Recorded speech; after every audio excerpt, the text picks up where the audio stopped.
Hello students, welcome to Eduauraa. My name is Rajni and I'll be taking Sociology optional classes.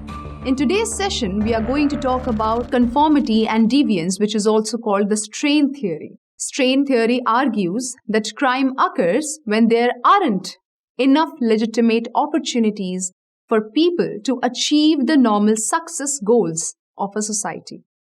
In such a situation, there is a strain between the goals and the means to achieve those goals, and some people turn to crime in order to achieve success.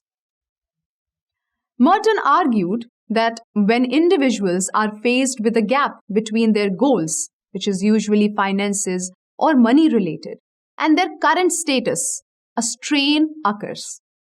When faced with strain, people have 5 ways to adapt. The first is conformity, which means pursuing cultural goals using socially approved means. Second is innovation, using socially unapproved or unconventional means to obtain culturally approved goals is innovation.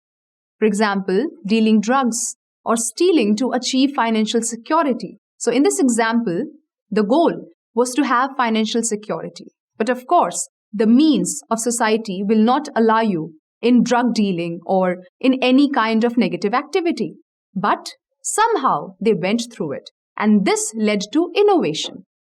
The third is ritualism, using the same socially approved means to achieve less elusive goals, which is more modest and humble.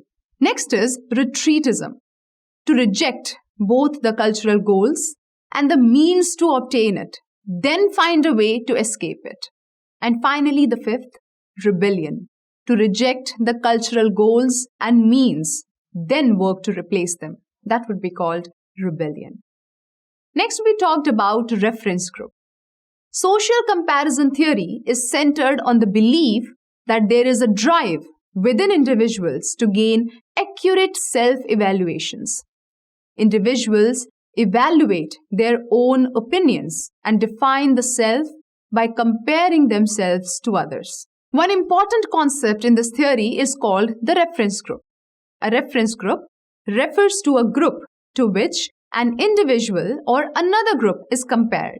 So basically, an idealistic sort of group which I'll use to compare myself or my group. Sociologists can call any group that individuals use as a standard for evaluating themselves and their own behavior a reference group.